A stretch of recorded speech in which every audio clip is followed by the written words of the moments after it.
Hello, and welcome to episode 3 of the Listening Project. This week, I want to give you an update on where the project is. So, last week, I did my first 2 interviews. They were great, they were really interesting. Some really interesting themes came up. So, some thoughts around the identities of men. Um, One of the people I spoke to, he is a retired professor and he's a pastor of a church and he's got his own congregation and he does counselling. And he was talking about the struggle for men to find identity, especially as the identity of women have expanded in recent decades. And he was talking about how men have struggled to find an identity in relation to women and relation to everyone, really. Um, and find an identity they can root and ground in and feel comfortable in, which I thought was really interesting. And he also spoke about the importance of father figures, and he went into a really beautiful story around his father and some difficulties he had with his father, and how he found um, new role models and new men to support him through the church. Uh, yeah, super fascinating. And the other person I spoke to, she is an artist, and she's had experience of suicide in her life with someone close to her. Um, and she spoke about her experience in the corporate world and this idea of the strongman, the boss, the director, real masculine qualities, forcing, pushing through. Sometimes the corporate world lacking sensitivity. um, yeah, just really interesting like tidbits and bits that when I have done more interviews and I start to collate the insight from the different interviews using service design. I used to be a service designer, and I'm using a lot of tools and techniques from that discipline. And this is the first stage, insight gathering, doing the interviews, interviewing people, seeing where there's alignment, seeing where the themes are, seeing where there's opportunities to develop a service and offering or something that can sort of help support that problem. Just to reiterate, the problem is that suicide is the biggest killer of men under 45 in the UK. Globally, one man every minute takes his own life. Um, so yeah, so feeling really positive, and grateful to have done the first 2 interviews. And what I've learned during these 2 interviews, because I'm a bit rusty, it's been probably 2023 since I left my corporate job, and the last time I was interviewing users in this kind of sense. Um, what I've learned is it's difficult to strike the balance in some of the interviews. When we're talking about these sensitive subjects, around sort of maybe father traumas or suicide.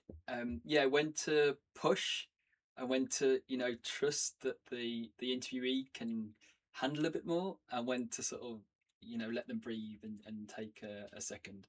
And I think that's going to come with practice. I don't think there's any sort of faux pas or anything I did badly in the interviews, but yeah, just something that's, yeah, it's a sensitive subject, and it deserves respect. It deserves gentleness, reverence. These are difficult issues. Yeah, and I knew that going into it, but I think the first 2 interviews really brought that home. That this does require a level of sensitivity from me that I feel ready to step into, but just keeping that in my awareness. Um, Listening takes focus. That's the other thing I learned. Yeah, really deep listening.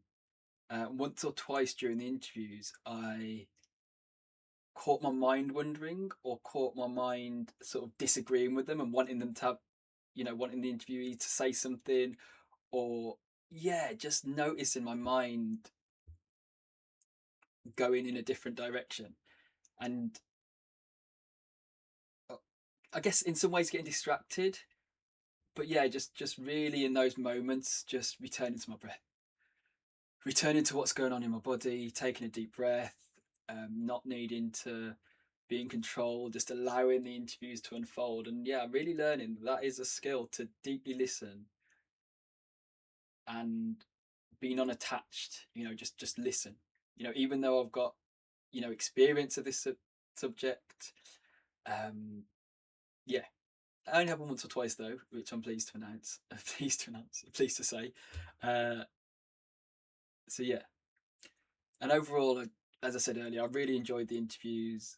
Um, Lots of great insight. Fascinating to just hear others' perspective on this subject. As I say, it's something I've sat with quite deeply over the last few years, and to really invite and allow in others' perspectives was a really beautiful experience. That yeah, I'm really excited to continue.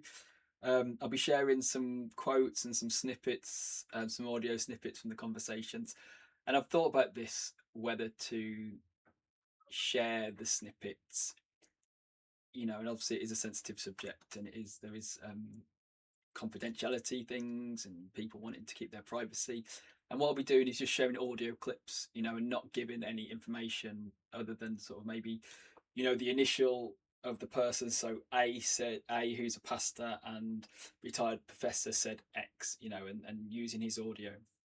So yeah, I really sat with that actually. It's really been like, how can I share these? Um, yeah, so I think I've settled on something. So I'm going to share in those on Instagram and LinkedIn over the next week or so. I have 3 interviews booked in this week, which is exciting. So that'll be hopefully 5 in total.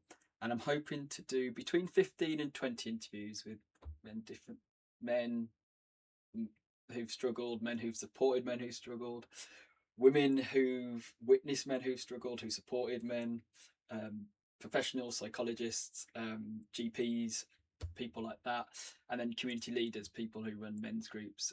So yeah, hoping to do 15 or 20 interviews. And then once I've done those 15 or 20, what I'm going to do is just take stock, let the project breathe, see what the insight's telling me, and just see what direction the project wants to go in. But I think that feels like 15 or 20 interviews feels like a good milestone to just pause, reflect, and see where we're going to go. And maybe the project finishes there. Maybe it doesn't go any further. Or maybe there's a clear opportunity area, or there's clearly somewhere that I feel drawn to, and the project is telling me to go. But we shall see. I'll be back next week with another update on how the interviews have gone, how I'm getting on, what I'm hearing, and hope to see you then. Lots of love. Take care. Bye bye.